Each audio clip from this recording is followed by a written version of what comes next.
아멘. 네, 우리 합주자로 인사하시겠습니다. 네, 잘 되고 있습니다. 예배하고 순종하면 더 잘 됩니다. 인사하시겠습니다.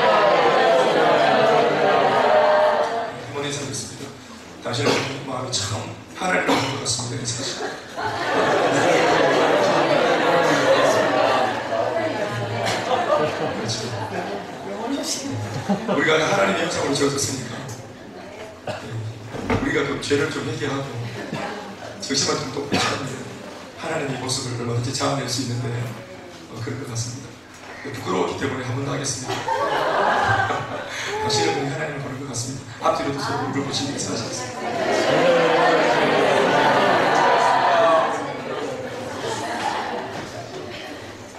예, 얼마분이면 한 두 번 때문에 다시 하고 싶습니다.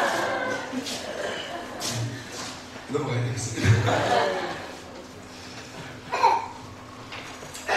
마라톤이 조금 많이 했는데 그래도 무사히 잘 도착하셔가지고 예배 잘 드리게 돼서 감사합니다. 고맙습니다. 이때마다 이 마라톤 항상 있었습니다. 그래서 참 우리가 지금 애를 많이 보고 있습니다. 항상 마라톤은 한복판을 가기 시작해요. 참 힘들고 그래서 오늘도 저도 막 공공길 작전하고 돌아보고 이렇게 해가지고 굽이굽이했어요. 왔는데 또 잘 가고 고맙습니다. 마라톤 나간 분은 계시죠?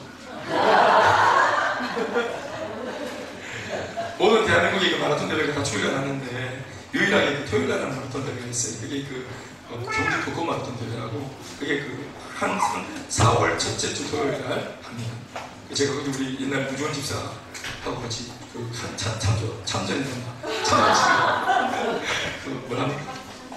참석 출전하지 않습니다. 그래가지고 그때 한 3,200명 했나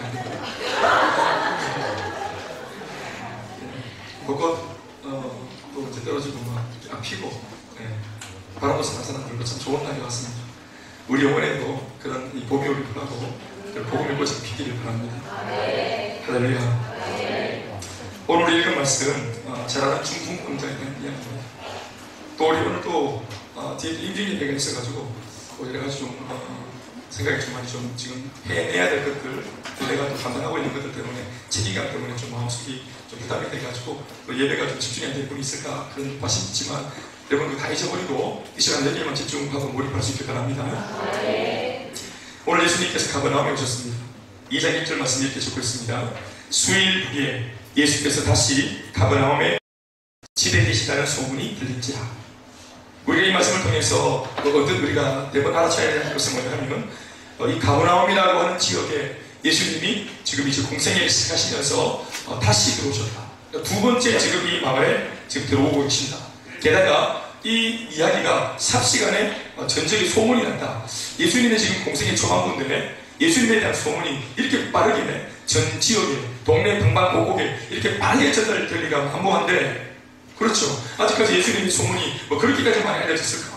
또 게다가 예수님 메시아 이분이 정말 메시아면 메시아를 대놓고 메시아 왔다 이렇게 지금 로마 병정들의 그 눈을 피하면서 이렇게 말하기 쉽지 않았을 텐데 이렇게 빠르게 소문이 퍼졌을까?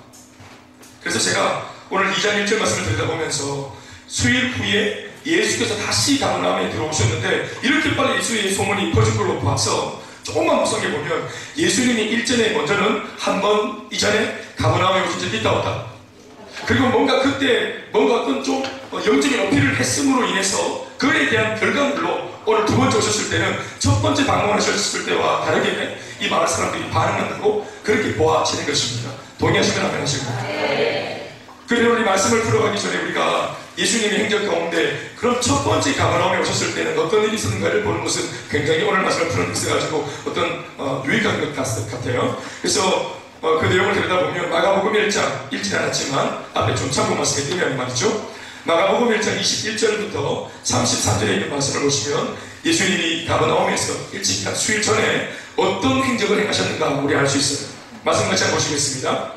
좀 긴 말씀이니까 좀 속도 내어서 함께 읽겠습니다. 다 같이 그들이 시작. 그들이 가버나움에 들어가시며 이렇게서 곧 안식일의 땅에 들어가 가르치시며 무사람이 그의 교훈에 놀라며 이는 그가 가르치는 것이 본이 있는 자와 같고 서기관 그가 같지 아니하밀러라. 마침 그들의 향에 더러운 귀신 들린 사람이 있어 소리 지르 이르되 나사렛 예수여 우리가 당신은 무슨 상관이 있나이까? 우리를 멸하러 왔나이까? 나는 당신 누군 줄 아노니 하나님의 거룩한 자니이다. 예수께서 꾸짖어 이르시되 잠잠하고 그 사람에게서 나오라 하시니 더러운 귀신 귀신이 그 사람의 경련을 일으키고 큰 소리로 지르며 나오는지라 다 놀랍스럽고 보이는데 이는 어찌이냐 권위 있는 이 세교니로다 더러운 귀신들에게 명한즉 순종하는도다 하여 예수의 소문이 곧 갈릴리 사방에 퍼지니라. 회당에서 나와 곧 가고보와 요한과 함께 시몬과 안드레의 집에 들어가시니 시몬의 장모가 10명으로 오고 있는지라. 사람들이 곧 그 여자를 대하여 예수께 여짜오는데 나아가서 그 손을 잡아 일으키시니 10명이 따르고 여자가 그들에게 순종하더니라. 정으로 해질 때에 모든 병자와 귀신 들린 자를 예수께 데려오니 각자 마지막 시작. 온 동네가 그분 앞에 모였더라. 함께하겠습니다. 온 가버나움 사람들이, 온 가버나움 병자들이 예수 앞에 모였더라. 할렐루야. 32절에 정으로 해질 때라고 하는 걸 봐서 오늘 예수님께서 행하신 이 가버나움에서의 행적들은 하루 반나절 혹은 하루 한나절 안에 있었던 하루 동안 있었던 사역들입니다. 그러니까 예수님이 하루 동안 신방을 쫙 다니는데 이루 말할 수 없는, 그래서 처음에는 이게 가속이 안 붙어가지고 한 사람의 병을 낫게 하는데 상세하게 보도하고 있습니다. 지면을 가리켜가지고 21절로부터 시작해서 또 28절까지 단 한 사람의 병을 모시는데 그 사람은 다른 것이 아니라 영적으로 귀신 들린 사람이었습니다. 그러니까 영적으로 귀신 들린 사람, 이 사람을 예수님이 어떻게 만났고 또 어떤 과정을 통해서 이 병을 낫게 하고 또 그 속에 있던 이 모든 원흉이었던 악한 귀신을 어떻게 쫓아내면서 이 사람을 반듯하게 세웠는지에 대해서 상세하게 보도하고 있습니다. 그리고 조금 이것보다는 짧지만 그래도 또 누구를 또 설명하고 있습니다. 바로 예수님이 제자로 삼으셨던 시몬 베드로가 장가간 것 같다는 그런 흔적이 유일하게 나오는 그런 대목입니다. 여인이 누굽니까? 예수님이 신방한 이 여인이 누굽니까? 시몬 베드로의 장모라 했습니다. 이 장모. 저같이 이때까지 막 시시도 많이 졌는데 씨앗도 마셔보고 그래가지고 시시도 많이 졌는데 이게 이제 장모님이 아프니까 이때 이제 예수님 데리고 가가지고 이제 그 정도에 한번 좀 해치울 거고 모시고 한 거예요. 용어문 데리고. 그래 가가지고 오랫동안 이 장모가 그 열병을 앓았는데 우리가 말하는 단순히 고열이 나는 정도의 병이 아니고 이게 열병이 나는데 심각한 병이었던 모양이에요. 그래서 이 장모의 열병에 대한 이야기를 가버나움 사람들 제법 많이 알고 있었어요. 그래서 저 병이 낫겠나 하고 사람들은 전부 다 예의주시하고 있는 입장이었어요. 그런데 그런 이게 나올 수 있을까 의심하고 있는 이 병이 오늘 예수님의 도우심과 맞으심을 통해서 단번에 나온 거예요. 할렐루야. 그러니까 이 내용도 지금 한 3절 정도의 이제 내용을 가지고 상세히 보도하고 있어요. 그리고 난 뒤 이 두 개의 역사가 크게 일어나면서 귀신이 떠나가고 열병이 나왔다. 자, 영적인 문제가 해결되어지고 육체적인 문제가 해결되었다. 대표적인 사역 아니겠습니까? 예수님이 등장하니까 영적으로도 승리하고 육신의 모든 질병들도 이기고 승리했다. 그러니까 영적으로 문제 만난 사람들, 이제 A 말고 B, C, D, 뭐 D-, D-, 이런 사람들, 이 사람들이 영적으로 골머리를 앓고 있던 사람들은 전부 다 이 귀신 들린 사람이 회복됐다는 소문을 듣고 모두가 몰려온 겁니다. 그리고 육신적으로 베드로의 장모와 같이 이런 육신의 질병으로 앓고 시름시름하던 B, C, D 유사한 사람들 또한 이 여자가 나았다는 얘기를 듣고 완전히 몰려온 겁니다. 가족의 소문 듣고 사람들이 전부 다 벌떼처럼 몰려왔는데 뭔가 영적으로 육체적으로 뭔가 가정 안에 개인적으로 결핍이 있고 문제가 있는 사람들은 전부 다 도청한 겁니다. 그래서 이것을 고백하고 있기를 32절 33절 말씀에 저으로 해질 때에 모든 병자가 일일이 병자를 다 각색 질병 이 병을 다 열거할 수 없어가지고 모든 병자라고 딱 소개했습니다. 그리고 귀신 들린 자를 예수님이 딱 두 종류죠. 육신의 질병을 가지고 있는 자와 영적 문제를 가지고 있는 두 종류의 사람, 그 수많은 사람들이 뭐 자기가 왔든지 누가 데리고 왔든지 하여튼 막 복잡하게 전부 다 인상인의 문전과 성실 이루면서 몰려왔습니다. 이것을 마지막 33절 말씀이 이렇게 표현합니다. 따라합시다. 온 동네가 그분 앞에 모였더라. 온 동네가 그분 앞에, 예수님이 계시는 그 집 문 앞에 모두가 몰려. 동네가 왔다 이 말이지. 동네가 왔다는 말은 무슨 말입니까? 사람들 전부 다 왔다. 예, 두 발로 뭐 이렇게 기고 있는 애들 뭐 정도 이상은 다 왔다. 문제 많은 사람.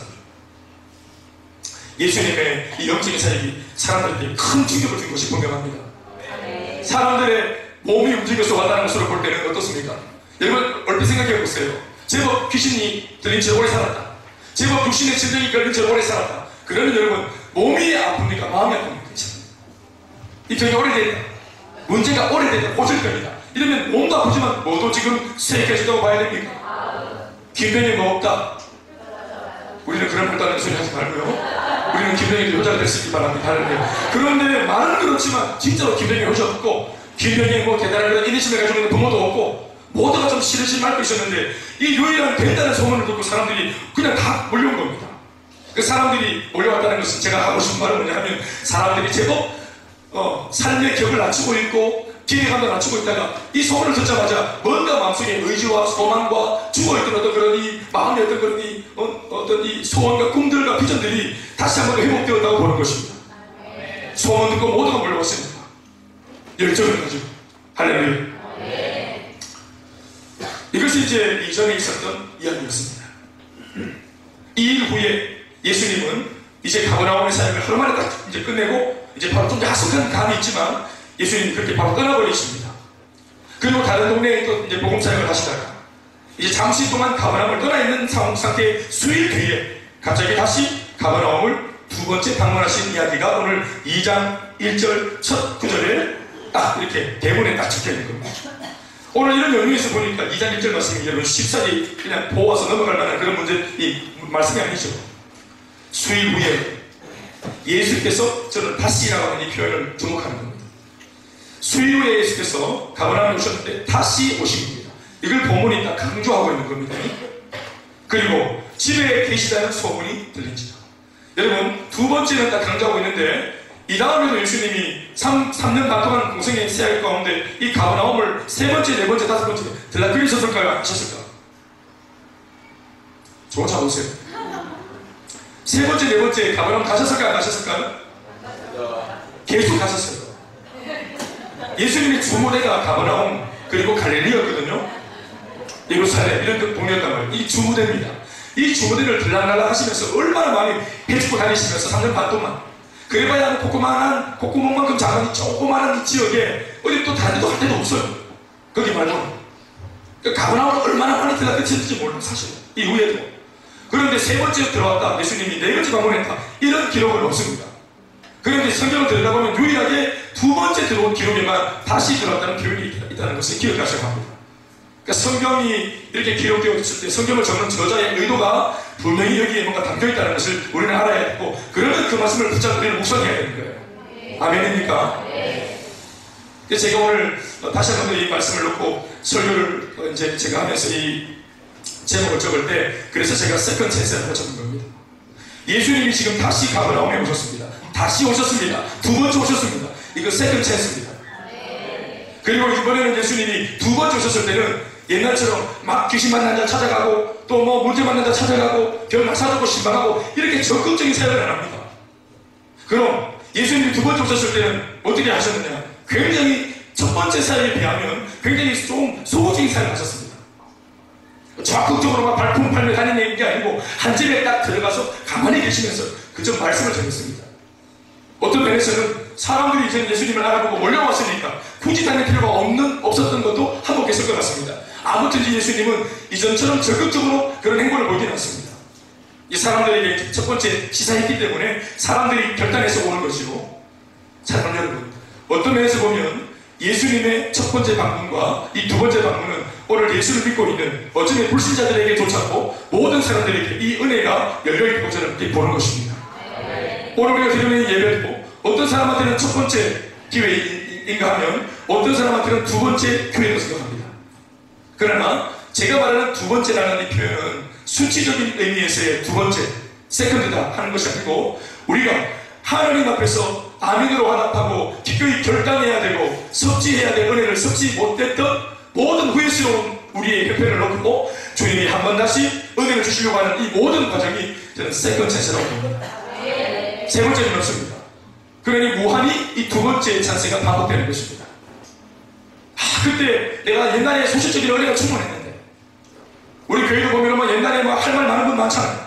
옛날에는 방언을 하고 입신을 하고 베드로가 어때 나란히 하고 막 예수님 얼굴도 보고 품이 안 뛰다고 합격했었고 막 이런 거 입신하고 막 기도할 때 방언이 터지고 막 중국말, 이라크 말, 뭐 또 아랍말 요즘 연예인들은 제가 좀 한국말도 잘 안 되는데 이렇게 막 명의 언어를 하고 막 이렇게 난리가 났다. 이 옛날에 그랬다. 서른도 기도 안 하면 콧물이 뚝 떨어지고 병도 나고 또 내가 소식적에 막 폐양 주신다. 또 부회장 주십니다. 과거를 얘기하자면 뭐 대단하지 않은 뭐가 있겠어요. 다 감사합니다. 얼추면 덜리지. 내가 전부 다 물을 막아서 기주된 집에 대한 주인공 이렇게 해서 전부 다 과거를 얘기하자면 참 대단하죠. 모독하다. 근데 중요한 것은 신앙은 현주소 오늘이 참 중요하다고 봅니다. 사랑하는 여러분, 과거에 가려 했는데 중요한 것은 오늘이 내가 누구냐, 오늘 내가 어떤 사람이냐, 오늘 내가 하나님 앞에서 어떤 사람이냐. 그래서 하나님께서 어제 방문하셨던 우리 인생 속에 오늘 다시 오시는 겁니다. 믿습니까 여러분? 아무튼 오늘 예수님이 수일 후에 예수께서 다시 가버나움에 들어가시니 이렇게 하시면서 두 번째 방문하셨습니다. 아까 제가 얘기를 하다가 잠깐 접었는데, 예수님이 두 번째 오셨을 때는 그러나 은혜로 오셨지만, 뭔가 기회를 더 주기 위해서 오셨지만, 기억해야 될 것은 뭐 다른 음모에도 나옵니다만, 물론 예수님이 두 번째 방문 시에는 결단코 첫 번째처럼 당신이 적극적으로 뭔가 이렇게 행보를 옮기지 않습니다. 어떻게 보면 조금은 정이 없는 것처럼, 어떻게 보면 조금은 매정한 것처럼, 뭔가 조금은 다양한 것처럼, 조금은 나한테 관심이 없는 것처럼, 아, 내가 첫 번째 반응을 안 했기 때문에 좀 나한테 흥미가 없으셨나? 오시긴 오셨는데 오시지 않고 오시는 거예요. 그리고는 그냥 막 마실기장이 벼들이 걸어가시면서 은근히 소문내십니다. 내 왔다 하고. 직접 두드리고 오셔가지고, 내다, 달려가 내다, 이게 아니고, 달려가지고 배려하시면서, 괜히 인천에 만나주시면서, 인천에 통해서 전화, 인천아, 달려가 내 왔다 해라. 또 인천에 전화가 달려가 예수님 오셨다. 이런 식으로. 소문이 나게 만드는 거예요. 소문이 나게. 예수님이 직접 달려드는 게 아니고 소문이 나게 은근슬쩍. 우리가 양육을 할 때 처음에는 양육봐 들어오라고 입에 침을 거품을 물고 쫓아다니면서 신방하고, 안 한다 하면 전화로 막 계속 막 또 이렇게 또 우리가 또 유혹 아니고 고면하고 그렇게 적극적으로 이렇게 했습니다. 셀러도 마찬가지. 그런데 그렇게 했는데 이제 예를 들어서 훈련을 못 받은 분들 계시는데, 이제 어차피 시작되었으니까 하겠다는 사람 붙잡고 이제 공을 쓰는 거죠. 그럼 한 14주, 3개월 정도 더 훈련하면은 이 안에서 적어도 훈련을 안 받은 것보다는 나은 이제 어떤 스토리들이 발생합니다. 반드시. 할렐루야. 양육의 유익이 뭐랍니까? 적어도 안 받는 것보다는 낫습니다. 항상 그렇습니다. 저는 이것이 제 간절이고 제 기도고, 이것이 나의 간절이고 이것이 나의 기도입니다. 그런데 두 번째, 세 번째는 여러분 이제 그렇게 과도하게 하지 않습니다. 왜냐하면 양육의 유익과 훈련의 유익을 맛본 사람들이 있기 때문에 이제는 그들이 전하는 겁니다. 맛을 본 사람들이 전하는 겁니다. 그리고 무엇보다 다른 것으로 전하는 것이 아니라, 물론 100% 다 그런 것은 아니겠지만 그 중에는 진짜 진중하게 진지하게 나는 더 이상 갈 곳이 없다, 이게 내 마지막 모습이다, 내가 되라든지 뭐 아니면 그냥 끝이 나든지, 정말 이 지긋지긋한 실패에서 내가 한번 진짜 돌파하고 싶다, 이러면서 말씀에 막 그냥 달려가가지고 그냥 은혜를 받고 몸부림을 치고 수레바퀴를 돌리고 이렇게 하는 가운데 변화가 일어났단 말이야. 할렐루야. 이렇게 변화되어진 사람의 삶이, 성도의 삶이, 이전만 해도 뭐 네 삶이나 내 삶이나 비장하장이었는데, 갑자기 훈련받고 말씀 듣고 몸부림 치고 기도하고, 안 하던 새벽에 기도를 하고, 안 하던 금요일에 기도를 하고 이래서 하면 갑자기 뭐 말이 거룩해지고, 니네 성경을 어떻게 생각하냐 하고 대화가 달라져. 심지어 부부도 마찬가지야. 대화가 자꾸 달라져. 그러니까 이제 그 삶 자체가 이미 메시지가 되어서 그 다른 사람들에게 이제 소문을 내고 제안을 하게 되는 것이죠. 이런 소문이 들려오는 게 뭡니까? 이게 세컨 찬스입니다. 내가 소문을 내는 사람이면 더 좋겠지만, 그래도 첫 번째 뭔가 기회를 놓친 것 같아서 소문을 듣고 있지만 소문이 들리는 것이 이게 복음인 겁니다. 소문이 들리는, 예수에 대한 소문이 들린다, 이게 복음 아닙니까? 거기에 가면 살 수 있다더라. 그 교회 한번 가봐라. 우리 교인들 중에는 인터넷 뒤져가지고 무릎으로 찾아온 분도 많이 계시고, 오늘 이제 인증을 받는 분이 신강호 리더님도 과거 식구들 다 데리고 저희 교회에 올 때 2주인가 3주인가를 그 코딱지만한 작은 교회 못 찾아가지고 그렇게 헤매시고, 그래서 찾고 골목에 들어가는 그 감추어주는, 우리 교회도 십자가도 없었죠 그때. 그 숨어있는, 진짜로 수투에 숨어있는 그 교회에 무릎으로 찾아오셔가지고 여기까지 이르렀다. 할렐루야. 참 잘오실 줄 믿습니다. 그 소문을 들은 것이 세컨 찬스입니다. 그리고 그 두 번째 기회를 참았더니 오늘 우리 신강호 집사님이 저 대답하고 있습니다. 그게 첫 번째 기회를 놓치셨어요. 오늘 예수님은 두 번째 가버나움을 찾으십니다. 그리고 오늘 이 좋은 소식을 동네 사람들 전체가 다 듣고 예수님 앞으로 인사인회를 이루어서 또다시 사람들은 몰려왔습니다. 아마 이 사람들은 지난번에 은혜를 받은 사람들이라고 저는 생각합니다. 이유는 첫 번째 방문 사건으로 예수님의 존재감 자체가, 이 가치 자체가 엄청나게 부각되었기 때문입니다. 안 그래도 예수님 언제 오시노? 두 번째 또 언제 오시노? 이번에 막 은혜 받고 말씀 듣고 막 이렇게 은혜를 입었는데 그번 또 언제 오시노? 이렇게 기다리던 찰나 두 번째 방문하신 걸 듣고 사람들이 예수님 앞에 찾아가지 않을 이유가 없지요. 2절 말씀 보시겠습니다. 시작. 많은 사람이 모여서 문 앞에까지도 들었을 자리가 없게 되었는데 예수께서 그들에게 뭐를 말씀하시더니 할렐루야. 사람들이 막 몰려왔는데 첫 번째 방문과 조금 다른 모습이 또 발견되었죠. 그것은 이제 더 이상 예수님이 기적 행위 사역을 하지 않는다는 겁니다. 이때 예수님은 더 이상의 기적 사역보다는 도를 전하십니다. 말씀을 전하고 또 가르치는 사역으로 일관하고 계십니다. 처음부터 예수님이 말씀을 전하기 위해, 복음을 전하기 위해 그냥 작정을 하고 그렇게 들어오신 것 같습니다. 들어오자마자 그렇게 하신 거 보면 원래 예수님의 패턴을 보면은 먼저 가르치기 전에 먼저 그들의 필요를 채워주십니다. 그런데 그렇게 안 하고 바로 말씀을 가르치는데 그 까닭을 여러분 충분히 뭔지 알고 계시겠죠? 왜 두 번째는 오자마자 말씀을 가르치십니까? 그 사람들의 필요는 언제 채울까? 첫 번째 방문에 다 채웠다고 보시는 거예요. 왜냐하면 동네가 다 오지 않았습니다. 할렐루야. 출석 안 불러도 개똥이 말숙이 말자 다 왔습니다. 동네가 다 온 겁니다. 그 마을에 있는 병자들은 다 온 겁니다. 할렐루야. 그러나 그들에게 정말 필요한 것은 육적인 필요가 아니라는 것을 주님이 알기 때문에 의도적으로 이제는 그들의 심령 속에 예수를 향해서 열려있는 그들의 마음속에 복음을 심기 위해서 예수님이 오셨고 그러한 목적으로 오셨으니까 오자마자 말씀을 가르치는 것이 저는 맞다고 보는 것입니다. 기적 행함의 궁극적인 목적은 결국은 복음을 전하기 위함이기 때문입니다. 그런데 바로 이때 예수님의 의도와 전혀 상관없이 병고침 받기를 초원하는 일단의 무리들이 갑자기 등장합니다. 그러면 안 되는데 그 시간을 다 지나갔습니다. 이미 임교성 지나갔고 대표기도 시간 지나갔어요. 지금 설교 시간인데 갑자기 일어나서 찬양도 하죠. 목사님 지나 다음 주로 기다리세요. 이 다음에 이제 우리 헌금하는 시간 잘 기억하시기 바랍니다. 병고침 받는 시간, 그 대단하고 시끌벅적 뛰는 시간 그 지나갔습니다. 그런데 아무것도 않고 갑자기 일단의 무리가 우리는 아직까지도 첫 번째 필요를 채워야 되겠다고 말하면서 예수님의 말씀을 듣는 것보다 내 필요를 채우겠다고 아주 아나무인격으로 지금 등장하는 인물들이 오늘 3절 4절에 보도되고 있습니다. 이 말씀을 읽어보실까요? 같이 한번 목소리로 3절 4절 시작.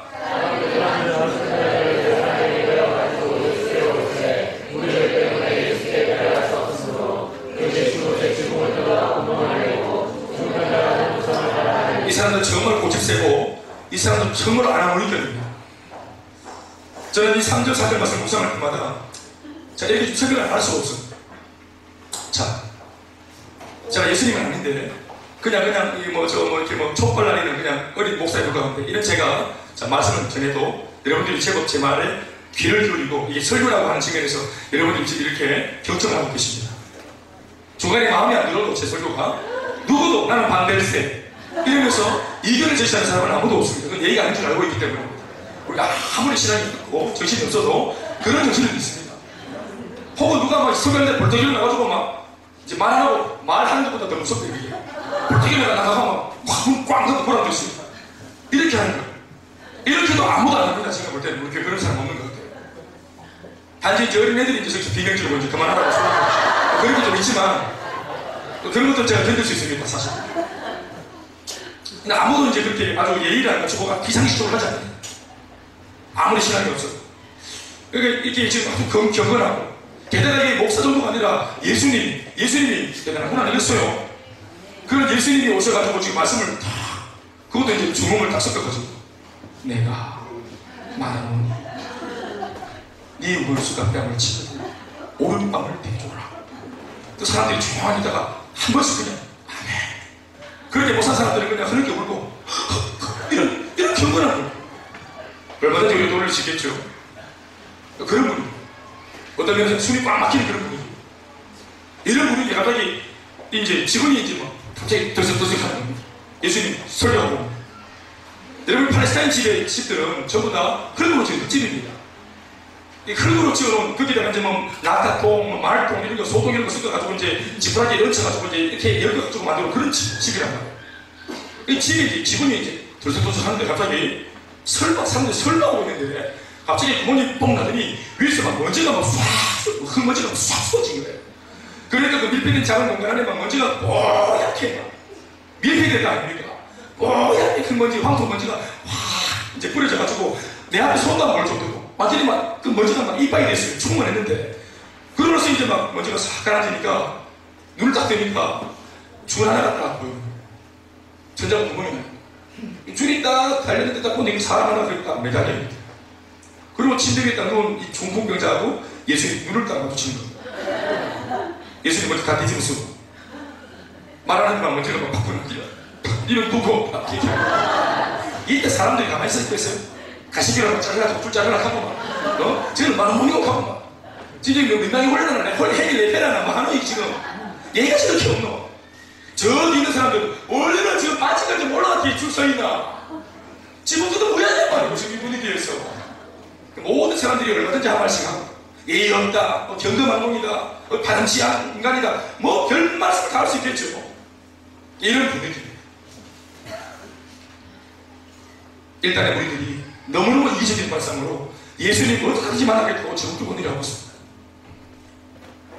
오늘 뭐 정체가 드러났는데 바로 중풍병자가 그의 친구들입니다. 중요한 것은 이 사람들이 왜 오늘에서야 예수님 앞에 이러한 모양새로 병고침을 받기 위해서 원한다 하면서 나왔는가 하는 겁니다. 일전에 예수님이 처음으로 가버나움 이 동네에 처음 방문하셨을 때 이 본문에도 기록된 바와 같이 예수님의 소문을 듣고 가버나움 온 동네, 그 동네 사람들 모든 사람들 다 왔고, 게다가 병자와 자기원들은 전부 예수님 앞에 다 나왔다고 하지 않았습니까? 결론적으로 말씀드리면 오늘 등장한 중풍병자와 친구들은 그 당시 예수님 첫 번째 방문에는 예수님 앞에 나오지 않았다는 것을 오늘 성경이 은근히 들추고 있는 것입니다. 중풍병은 물어봅시다. 중풍병이 무슨 병인지 아시죠? 중풍병은 이게 안 움직이는 병입니까? 못 움직이는 병입니까? 물어봅시다. 제가 묻는 의도는 알고 계십니까? 한 번 더. 중풍병은 안 움직이는 병입니까? 못 움직이는 병입니까? 못 움직이는 병입니다. 내 소원, 내 의지, 내 마음, 내 애씀, 내 노력 아무 상관없이 몸이 움직이지 않습니다. 내 마음 따라주지 않습니다. 이게 안 움직이는 게 아니고 할 수 있는데 안 하는 게 아니고 하고 싶은데 안 되는 거예요. 못 움직이는 거예요. 중풍병은 못 움직이는 병입니다. 이 말의 의미는 몸은 무엇인가 이상이 생겨가지고 움직이지 못하게 되었지만 그래도 그 병자의 의지는 움직이고자 한다는 겁니다. 그러나 진짜 더 무서운 상태는 의지와 마음마저도 이 몸처럼 모든 것을 자포자기해서 몸은 못 움직이니까 그래 이게 내 운명이고 사주팔자 운명이다, 내 팔자 이거다, 이번 세계는 뭐 그냥 꽝이다, 이 병 뒤집어 썼으니까 나 이렇게 살아야 된다, 그래서 낫고 싶다, 회복하고 싶다, 이런 마음까지 죽어버리는 거예요. 이게 더 무서운 거예요. 만약 몸을 못 움직이는데 마음이 살아있으면 이 사람 분명히 몸을 움직일 겁니다. 어떻게? 용한 의사를 찾는다거나 아니면 약을 구한다거나 아무튼 낫기 위해서 막 모든 종교를 그렇게 탐방한다거나 몸을 힘을 칠 겁니다. 어떠한 모양새든지. 게다가 이 사람이 막 사람들한테 부탁을 해가지고 용한 의사를 찾는다든지 아니면 약을 구한다든지 약재를 구한다든지 사방팔방 사람들에게 부탁을 하고 자존심 뛰어넘어서 모든 사람들이 말할 겁니다. 의지가 살아있다면, 마음이 있다면. 그런데 이것이 지속적으로 반복되어지면 내 몸의 형편을 따라서 의지와 마음도 함께 죽는다는 겁니다. 진짜 무서운 것은 몸의 중풍병이 아니라 마음마저, 의지마저도 이제는 장애를 입는 이 내면의 중풍병이 더 무서운 겁니다.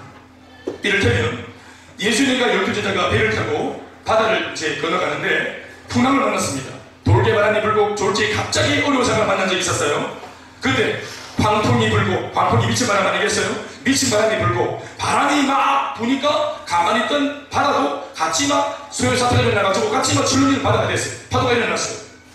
그래서 막 죽을 것처럼 엎치락 뒤치락 하는 이 아비규환 속에서 예수님은 주무시고 계시고 12제자는 정신이 번쩍 들어가지고 또 게다가 그 중에 4명 정도는 또 갈릴리 바다 어부 출신이다.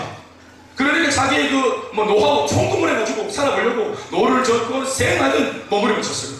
그래도 그들에게는 아무런 도움이 없자 예수님이 일어나셔서 바람과 바다를 딱 꾸짖자마자, 말씀으로 딱 꾸짖자마자 모든 게 딱 정리가 됐습니다. 할렐루야.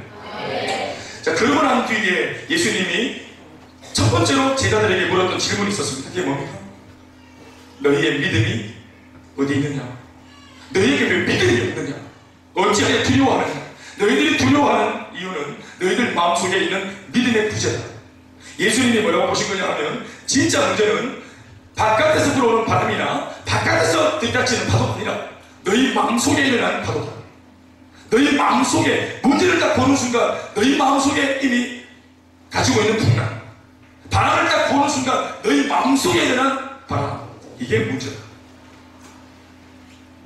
오히려 환경이 딱 나를 요동칠지라도 내 마음속에 이 굳센 믿음으로 상황과 환경에 아랑곳하고 개의치 않고 돌파할 수 있다는 그 사람은 상황론자가 아니라 상황을 장악한 사람이 될 것입니다. 그러나 상황만 생기면 상황 따라 바로 내 몸이 바로 운명지어집니다. 예배 오려고 했는데 상황이 안 따라주면 바로 그냥 포기합니다. 양육 받으려고 했는데 상황 안 맞춰주면 바로 포기합니다. 이런 것 저런 것 선한 뜻으로 결단했는데 상황이 안 따라주면 바로 기다렸다는 듯이 준비했다는 듯이 바로 포기하고 쳤습니다. 물어봅시다. 우리가 예수를 믿도록 이 세상 전체 그 마귀와 그 사탄의 졸개들이 물씬 양면으로 우리를 봐줄까요? 올라왔으면 금토는 우리를 막 괴롭히다가 나도나 자도 살아야 안 되겠나? 우리도 너무 한다. 안식일에 가는데 우리도 쉬고 자 주일날 예배도 드리도록 숨을 좀 쉬도록 좀 봐줘라. 마귀가 이런다고 생각하십니까? 마귀는 안식일이 없어요. 마귀는 끝장을 보는 애들이에요. 그러니까 이것들은 뭐 안식일도 없고 양육훈련 이런 것도 없고 안 하면 있게 돼요. 아무 때나 바람. 그러니까 미친 바람 아니겠어요? 이 미친 바람이 마귀입니다. 미친 사람. 그러니까 아무 때나 분별이 없다 이 말입니다. 예수님이 뭘 꾸짖으셨냐면은 마귀가 바람을 건드렸다. 뭐 어쩌게 또 바람을 건드렸는데 마귀가 또 마귀가 막 분란을 일으켜가지고 환경을 건들고 또 파도를 일으켰다. 뭐 어쩌게 파도 책임입니까? 마귀가 그런 걸 못하겠어요. 그런데 중요한 것은 예수님의 제자인 우리들이 마귀가 아무리 환경을 흔들어도 마귀가 직접적으로 예수 믿는 사람의 마음은 못 건드려요. 우리 인생을 터치하지 못해요. 마귀가. 그런데도 우리 가운데 시험이 두고 자빠지는 이유는 어떻게 보면 적극적인 마귀의 어떤 그런 역사이기보다는 마귀가 저런 환경 속에 혹은 속임수 속에 우리가 자빠져서 스스로가 잘못하는 거예요. 스스로가 잘못하는 거예요. 그러니 그 내면 속에 있는 이 분남, 우리 내면 속에 있는 중풍병, 이게 더 큰 문제입니다. 이 내면에 중풍병이 생기면 못 움직이는 것이 아니라 안 움직이기로 결정합니다. 애쓰지 않기로 결정합니다. 아무리 외부에서 좋은 기회가 왔다고, 예수님이라는 분이 왔다고, 그분이 오시니까 된다더라 하는 소문이 들려도 내 의지가 사라졌어, 소원이 사라졌어, 고마 됐다 내가 살았다. 이것도 뭐 우리 지내볼 때는 괜찮아, 익숙하네 뭐. 이렇게 되어지면 소문이 들리고 지금 막 이웃 사람들은 변화받고 난리가 나고 나는 꿈쩍하지 않는 겁니다. 저는 그래서 이 사람들이 왜 첫 번째 방문하신 예수님 앞에 안 나왔을까? 몸에, 외면에 중풍병이 아니라 내면의 중풍병을 앓고 있는 사람들이었기 때문에 그렇겠다고 보는 것입니다. 몸은 비록 못 움직이게 되었어도 의지와 마음만은 끝까지 움직이고자 소원을 가진 사람은 하나님 앞으로 나와서 기도합니다. 할 수 있다더라, 또 배울 수 있다더라, 예수님이 그렇게 하신다더라, 주님 앞에서는 가능하다더라, 복음의 절대 능력으로 된다더라 하는 소리를 들으면 동료나 친구들에게 사정하고 부탁을 했어라도 그곳으로 가려고, 된다고 말하는 그 땅으로 가려고, 그 장소로 가려고 생몸부림을 칠 겁니다. 그러나 실패와 좌절이 너무 많이 반복되고 오래 되다 보면 몸만이 아니라 의지와 그리고 마음에도 중풍이 오는 것입니다. 그러니 된다는 소리가 아무리 들리고 심지어 온 동네 병자들이 전부 예수님께 달려간다 할지라도 이 사람만큼은 꿈쩍도 하지 않는 겁니다. 행복 모임을 열어보면 이런 베스트들을, 이런 불신자분들을 많이 만납니다. 보면 지금 너무 힘들다, 아무런 대안이 없어요. 예수를 제가 전하는데 본인은 예수가 익숙치 않고 또 교회도 익숙치 않지만 그래도 당신과 같은 유의 어떤 그런 병을 앓고 있다가 또 문제를 앓고 있다가 교회와 예수를 통해서 회복되었다는 소리를 들으면 반응이 일어나야 되지 않겠습니까? 예수도 모르겠고 난 보험도 몰라, 교회도 잘 몰라, 잘 모르겠지만 나 같은 사람이 변화됐다고 하는 거, 나 같은 문제의 사람들이 회복됐다고 하는 얘기를 들으면 반응이 나타나야 되는 거 아니겠습니까? 싫다는 거죠. 나는 그냥 아프겠다, 나는 그냥 갈등하겠다는 거죠. 심지어 이것이 교회 바깥이 아니라 교회 안에 있는 성도들 중에서도 이와 같은 마음의 병을 가진 사람들이 있다는 것을 제가 알고 있습니다. 이런 배경 때문에 오늘 본문 속의 중풍병자는 자신의 쓸데없는 고집과 그리고 별로 중요치 않은 가치도 없는 그런 몇 가지의 경험을 앞장세우는 바람에 예수님을 만날 수 있는 소위 첫 번째 기회, 그 first chance를 놓쳤던 겁니다. 예수님이 가버나움을 떠나신 이후에 많은 것이 달라졌다는 것을 그 중풍병자가 뒤늦게 발견하게 됩니다. 저는 그렇게 생각합니다. 본문은 첫 번째 방문과 두 번째 방문 사이를 적고 있지는 않지만 두 번째 방문에서의 이 중풍병자의 모습을 보면 뭔가 그 속에서 중풍병자가 많은 생각을 했던 것 같습니다. 이전에는 절대로 움직이지 않던 고집쟁이가 갑자기 두 번째 주님 오셨을 때는 지금까지 떠드낼 정도로 이렇게 적극적으로 진짜 아나무인격으로 예수님을 깊이 만나보자 했습니다. 사람들한테 난 용모도 좋다, 지붕 뜯었다고 막 용모도 좋다, 나 일단 주님을 만나야 되겠다. 여러분, 이 결단과 각오는 언제 있을까요? 1장과 2장 사이 한 겁니다. 왜 그랬을까요? 무엇이 그 소망 없던 사람에게 4명의 중풍병자를 이렇게 뭔가 이렇게까지 적극적인 사람을 만들어냈을까요? 방금 말씀드린 것처럼 예수님이 첫 번째 방문을 왔다가 가신 이후에 나타났던 결과물 때문입니다. 나는 그때 안 가기로 마음먹었고 같은 병자끼리 옆에 있던 동료 중풍병자는 예수님이 가기로 마음먹었던 그 작은 결단이 운명을 다르게 만들었습니다. 그래서 예수님이 가고 난 뒤에 이 오늘 주인공인 중풍병자는 여전히 누워있는데 며칠 전만에도 같이 누워있던 옆에 있는 그 내 룸메이트가 예수님 만나고 난 뒤에 걸어온 거예요. 지방한 거야. 이거 쌩쌩이 들고 와가지고 지방 와서 막 기도해 주려니까 와 열받아. 네가 언제부터 그렇게 했다고. 우리도 보면은 부부가 같이 이렇게 계속 힘들어하다가 부인이 먼저 교회 그냥 나는 교회나 가볼란다, 노래 창독 경매고 천지 때릴 것도 없는데 나 교회나 가볼란다 들락거리니 편해. 환경을 초월했고 부정적이고 긍정적이고 긍정충만 울트라 캡처 긍정 완전 왕짱입니다. 어떤 부정적인 게 있어도 할렐루야 기도하고 하나님 기도해보고 분명히 어려웠는데 얼굴도 안 좋았는데 골방 들어가지고 막 혼자 싹다 30분 기도하더니 나오더니 얼굴 빛이 나고 이 남편이 이해입니다. 나는 여전히 문제가 지속되는데 이 여자는, 이 내 부인은 문제가 이미 종료되거든요. 한 가지 결단 된다 더라 하는 이 얘기를 들었을 때 반응했던 아내가 뭐 대단한 게 있겠나, 교회에서 뭐 선함이 나겠나 하고 그냥 자기 고집대로 살았던 이 남편의 그 결단의 차이. 결국은 이 고집 부리던 이 남편도 언제 무너지는가, 아내가 진짜 변해야 되는 거예요. 좀 괜찮아지는데 좀 뭔가 좀 좋아져 보이는데 진짜로 달라져.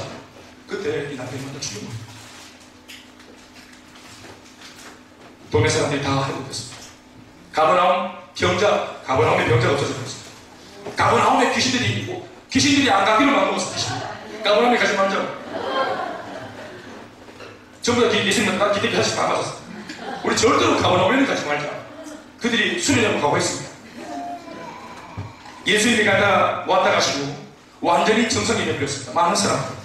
그것은 답이 충격적이었을 겁니다. 그 중풍병자한테. 귀신들에 따라 정상되었고 베드로 장로, 그 유명한 열병을 앓았던 장로는 멀쩡하게 지금 병에서 노인받았습니다. 이런 등등의 수많은 사람들의 간증들, 이런 놀라운 변화들, 회복의 사건들을 자신의 눈과 귀로 직접 보고 들으니 나 예수도 모르겠고 교회도 모르겠고 나 뭐 행동은 잘 모르겠는데 예수만 나 변화된 사람들을 내가 직접 눈으로 보고 직접 들으니 생명에 대한 충격, 복음에 대한 충격, 예수님에 대한 충격, 인생의 충격과 반전이 일어나기 시작한 것입니다. 분명 이성적으로는 내 머리로는 이해가 안 되는데 인생을 역전한 그 당사자 사람들을 보면 믿을 수 없는 진짜로 놀랍고도 충격적인 고민에 중풍병자는 혼란을 겪었을 것입니다. 이 진짜인가? 이 진짜인가? 그러면서 나는 왜 안 왔을까? 열받고 후회되고 후회가 됐을 거예요. 그리고 옹졸하고 편협한 내 자신이 너무 못나 보이고 내가 왜 그랬을까? 내가 것도 안 하는데 된다고 할 때 내가 왜 그렇게 목을 못 쳤을까? 왜 예수 안 믿었을까? 내가 왜 그때 내 마음속에 교만을 안 부렸을까? 어쩌면 고집, 나는 뭐 병이 들어서 고집 풀린다 치더라도 내 친구 그놈은 우리 엄마 우리 아빠 내 친구인데 우리 형은 우리 동생은 내가 아무리 고집 풀이라도 내가 뭐 지어 받았어 좀 데려가지. 이렇게까지 열받아가 끄는데 그런데 그런 그에게 엄청난 울림의 소문 한 자락이 들어왔습니다. 우리 다시 1절을 읽어볼게요. 우리 목사님 지금 시간 많이 지났는데 아직도 1절에서 머물고 계십니까? 그래서 1절을 오늘 주제는 다시입니다. 다시 1절을 다시 읽어보겠습니다. 이 설명을 1절의 말씀이 참 중요하기 때문에 이만큼 설명을 하는 거예요. 제가 시작. 집에 계시다는 소문이 들린지라. 누가 들었어요? 중풍병자가 들은 겁니다. 이 소문을 다 듣자마자 그의 심장을 두드리는 엄청난 충격의 소식.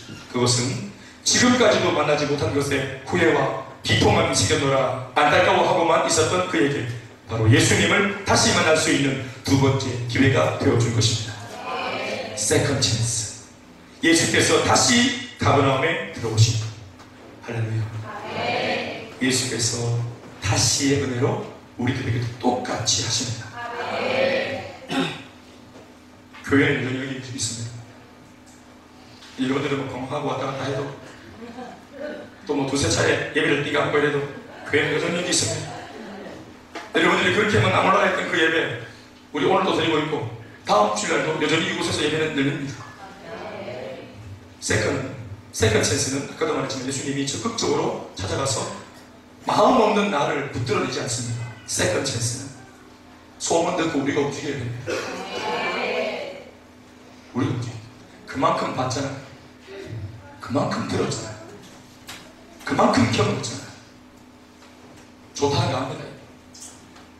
유익하다는 것도 알고 예수 안 믿는 것보다 믿는 게 좋다는 거 압니다. 기도 안 하는 것보다 하는 게 유익하다는 거 압니다. 그런데도 안 했던 첫 번째 상황을 뒤로 하고 또다시 이렇게 오늘 예배를 열었다. 세컨드 찬스. 회개하지 못한 내용들을 회개할 수 있는 기회. 내 안에 편협한 생각들을 버릴 수 있는 세컨드 찬스. 인생을 새롭게 결정을 지을 수 있는 운명과 같은 그런 세컨드 찬스. 그런 의미의 예배. 이 예배가 그런 예배 되길 바랍니다. 이 소식은 적어도 오늘 이 중풍병자한테만큼은 그야말로 복음 중에 복음이었을 겁니다. 이 소식을 듣자 바로 회복되는 것은 중풍병자 4명 속에서 지금까지 죽어있던 의지와 바램과 소원의 중풍병이 즉각적으로 나았다는 것입니다. 마음의 병은 예수님이 왔다는 소문만 딱 듣고 안 만나도 소문 딱 듣는 순간 소망이 딱 생기면서 내면의 질병은 낫는 겁니다. 이전에는 그 어떤 것에도 꿈쩍하지 반응하지 않았던 죽은 의지와 죽은 열정이 소문을 듣자 다시 샘솟듯 살아났다고 보여집니다. 의지와 마음이 회복되어지고 새롭게 새겨지자 그 다음 단계의 고민은 이제 어떻게 라는 고민, 방법에 대한 고민. 예수님 오셔서 의지가 생겼고 또 마음이 반응이 생기고 꿈이 생겼다. 그러자 다음 이제 단계의 고민은 뭡니까? 그분이 오셨다 하고 나는 만나고자 하는 마음이 생겼으니까 이제 뭐가 중요합니까?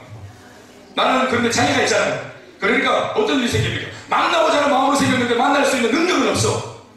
그러니까 이 사람이 어떻게 합니까? 친구들한테까지 기꺼이 찾아가서 도움을 구합니다. 자존심 버리겠다는 겁니다. 친구들한테 구차하게 이렇게 부탁하겠다는 것입니다.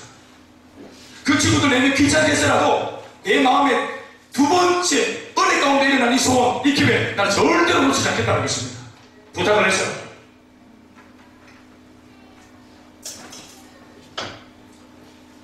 내 예배 지금 너무 늦은 거 아니에요? 예의상 예배 늦었는데 다음 주 이렇게 지복 들고 들어오면 됩니다. 아무도 뭐라 하지 않습니다. 예의 갑자기 갖고 어디서 예의가 생겼어요? 자, 우리가 다 뭐 이상한 얘기지만 물이 빠졌어요. 죽어가는데 구명보트 보조 보트가 와 구명이 이거 뭡니까 이거? 그 이거 뭐 떨치던데 뭐 양보가 합니까? 여기 리더님 먼저 하십시오. 경관이님 먼저 하십시오. 내가 바뀌어서 본다. 자기 형편이 지금 얼마나 처참한지 알면 거기서 무슨 예의를 갖춥니까? 우리 병원에 계시는 이분들이 몇 분 계시는데 응급실 분위기 아시죠? 예? 얼마나 막무가내입니까? 간호사! 의사! 이거 없나? 그렇게 하죠. 모두가 자기가 먼저 살아야 되겠다고 말하죠. 사랑하는 여러분, 오늘 제가 여러분들과 같이 나누고 싶은 말씀이 이겁니다. 들어보십시오. 네, 중풍병자로 하여금 친구들한테 부탁하게 만들었던 그 배경이 뭡니까? 회복되어진 의지입니다. 꿈이 회복된 것이죠. 예수님이 격제했다 보니까 비빌 언덕이 생기니까 내 속에 무너졌던 모든 꿈들이 다 살아나는 거예요. 예수님이 근처만 와도 그래 돼요. 그분이 소망의 주님이시기 때문에 그런 예수님 우리는 지금 오늘 마음에 모시고 있어요.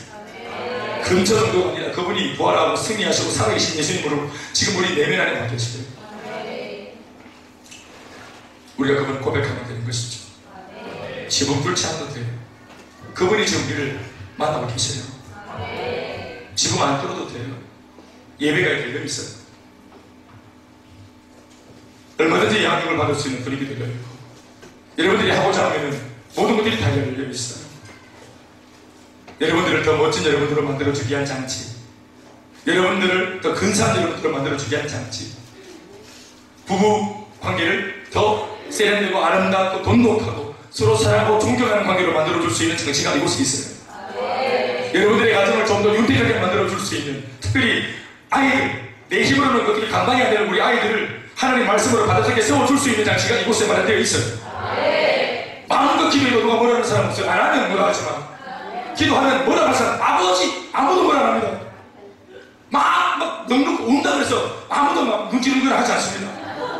아무는 감각하더라도 눈치는 몰라도 모든 게 다합니다.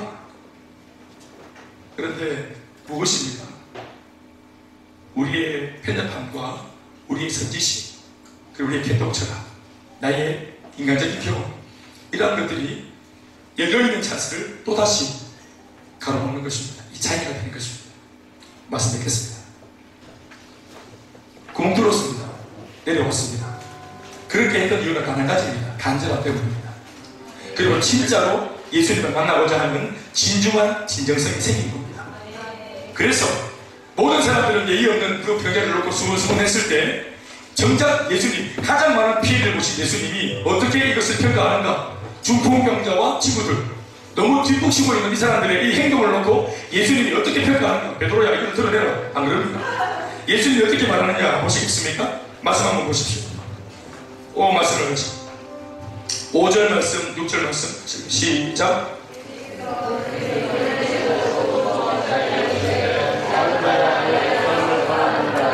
자, 5절 말씀. 예수께서 그들의 뭐를 보시고? 믿음을 보시고. 그들의 경건함을 본 게 아닙니다. 믿음을 보시는 겁니다. 자, 보십시오. 자, 예를 들어서 예배를 말씀을 드릴게요. 자, 어떤 분이 예배에 늦게 왔습니까? 저 보십시오. 예배에 늦게 왔다. 자, 우리는 어디에 관심과 시선이 꽂힙니까? 늦었다는 파트입니다. 어떻게 예배에 늦을 수 있냐? 그러니까 그 예배를 늦게 온 사람이 뭘 바라볼 때 약간 불편한 마음이 있기도 한 겁니다. 물론 안 그렇겠지만 표현을 예를 들자면 예도 못합니까? 불편한 거예요. 예를 불편한 거예요. 우리의 시선이 여러분 늦게 왔다는 이 사건을 놓고 늦었다는 것을 보는 게 아니라 왔다는 것에 봐요. 왔다는 것에 시선이 꽂혀야 합니다. 어떤 사람이 왔는데 막 담배 냄새가 막 쩔어. 목사님은 막 성도가 담배 피는 것도 모르나. 근데 이 사람이 또 예를 들어서 쟤리더라. 어떻게 쟤리 사람을 이렇게 세울 수 있나? 제가 하는 말은 담배 피는 것을 보면서 불편하지 말고 그런 사람이 이렇게 성경이라고 하는 몸부림치고 있는 이렇게 성경을 예배 온 것, 교회당에 온 것, 술 냄새 풍기고 왔지만 술 냄새 풍기면서도 예배당 와야 되겠다고 마음먹고 온 것, 술 안 먹고 온 것보다 더 힘듭니다. 이게 얼마나 지금 마음이 힘들겠어요. 교회당 첫날 쉬다가 왔어요. 민망하겠지. 진짜 오랜만에 왔어. 오랜만에 불편한데 왔다가 그러면 하면 기분이 좋은 거예요. 여러분, 우리 시선이 예수님처럼 우리 시각이 줄 달았다, 뭐 지붕을 들었다, 먼지 날렸다, 이 예의 없는 것만 이게 아니고 주님 앞에 왔다는 게 중요한 거예요. 두 번째 찬스 잡았다는 게 중요한 것이죠. 예의 없어도 돼요. 은혜는 인정사정 없이 하는 거예요. 제가 우리 동료들하고 같이 부산이나 이런 데 집회 참석하면은 다 교인들 더 거의 다 알겠죠. 제가 막 잡을지 않도록 막 사탕집에 넣어주고 막 문 열어주고 막 수시기로 문 꽂아놓고 이게 아닙니다. 제가 궁디 찔러주고 이게 아닙니다. 잡을든지 뭐 졸든지 가서 화장실에서 뭐 이렇게 쓰러지든지 제가 별로 착하지 않아요. 성도들부터. 사실 어떻게 보면 목사님이 저렇게 뭐 좀 교인들 안 돌거나 할지 모르겠지만 데려가는 것까지는 제가 하는 몫이지만 주님 앞에 갔을 때는 저도 똑같은 훈련생이고 저도 똑같은 예를 잡니다. 아멘입니까? 그 이상은 이제 제가 하는 능력이 아닙니다. 거기서는 그분이 직접 주님을 만나야 되는 거예요. 그러니까 아랑곳하지 않고 모두마다 내가 셀이든지 뭐든지 사실 우리 예배 드릴 때 예배에 불편한 사람들이 누구냐면 이 달리시사 같은 사람들 반주해야 되잖아요. 자기 예배에 방해를 받으면서 예배를 드려야 돼요. 세역도 해야 되고 예배도 드려야 돼요. 그러나 불편하기 때문에 그럼 나는 반주를 하겠다. 그럼 다른 예배 가는 거 없어요. 그러니까 내가 내 예배 드릴 때 뭔가 나는 핸디캡이 있다는 것을 감안하면 본인은 이러한 류의 사람들은 먼저 와서 뜨겁게 기도하고 내가 연주도 하고 반주도 하지만 세역도 하지만 내 예배, 주님 만나는 내 예배에 방해도 받지 않아야 되는 거예요. 그래서 우리가 뭡니까? 연습을 하고 훈련을 하는 거예요. 우리가 먼저 이렇게 연습을 하는 이유가 뭐냐 하면 뭐예요? 자유함이에요. 자유함. 모든 훈련과 연습의 목적은 뭐냐면 자유함이에요. 그러니까 피아노가 너무 수능나 피아노를 치는 사람이 있고 연주하는 사람이 있는 거예요. 공명을 따라 보면서 또 레미파솔라시 또 악보 보면서 때리는 거는 친다 한 거고 니나 이거는 뭡니까? 연주한다는 거예요. 엑세서 가면 막 훑어내고 연주한다. 연습을 왜 합니까? 치기 위해 합니까? 연주하기 위해 합니까? 연주하려고 하는 거예요. 연주하게 되어지는 수준이 되면 세역도 하지만 뭐도 할 수 있습니까? 내 예배도 방해받지 않는 거예요. 아멘입니까? 중요한 것은 예배입니다. 우리 교회 아무리 일꾼이 많아도 일 아무리 잘해도 내 예배에 방해받았다. 그건 결코 목사인 제가 말하는 게 아니고 주님도 말하는 게 아닙니다. 구멍을 뚫어야 합니다. 우리 생각에 꽉 막힌 구멍을 뚫어야 합니다. 그 개똥치라 예의를 지키려고 하는 거. 지붕을 어떻게 뚫냐고. 아니요. 지붕 뚫려면 지금 좋아하세요. 적극적인 거 좋아합니다. 다른 사람들 막 설교를 막 방해되도록 듣는 거 방해되도록 그들을 막 아멘 하는 좋아합니다. 좋아해요. 할렐루야 아멘입니까? 기도 소리 크게 하는 거 좋아합니다. 기도 안 하고 잡으려고 헷갈리는 게 웃긴 거예요. 사랑하는 여러분, 언제나 교회의 스탠다드는 뭡니까? 성령 충만입니다. 우리가 왜 교회마다 부흥회하고 돈 들여가지고 부흥회하고 왜 집회해야 합니까? 뭐 하자는 거예요? 성령 충만을 입히기 위해서 그런 장치를 마련하는 거 아니겠어요? 교회 두 사람이 있어요. 성령 충만한 사람과 도로 충만한 사람. 누가 스탠다드예요? 누가 스탠다드예요? 누가 기준이에요? 그렇죠. 그게 좋은 거예요. 안 하는 게 이상한 거예요. 사랑하는 여러분, 물론 성령 충만한 데 예의가 있으면 더 좋죠. 그러나 예의보다 중요한 것은 성령 충만한 거예요. 오늘 여러분들이 꽉 막힌 생각, 사고, 인본주의적인 발상이 구멍을 내야 됩니다. 줄을 내야 합니다. 주님 앞에 조금은 우리가 뭐 어떻게 보일지 모르겠지만 예수님은 우리의 믿음을 보시는 거예요. 그래서 그가 필요한 것들을 채워주시고 제용해 주시고 이 모든 문제에서 회복해 줄 수 있도록 응답을 주시는 거예요. 여러분, 행복모임 인정사정 볼 것 없이 하셔야 합니다. 불신자 있는 사람 볼 것 없이 가야 합니다. 불신자가 오라 안 합니다. 우리 황제의 아버지 이놈 사회가 아무리 그렇게 오라 하시든가 목사님 절대로 오지 마라. 심지어는 야단하지 말고 혼까지 나고 물론 저도 좀 마음 쫄았지만 막상 간이 부딪히니까 아버지 마음이 발작 열렸대.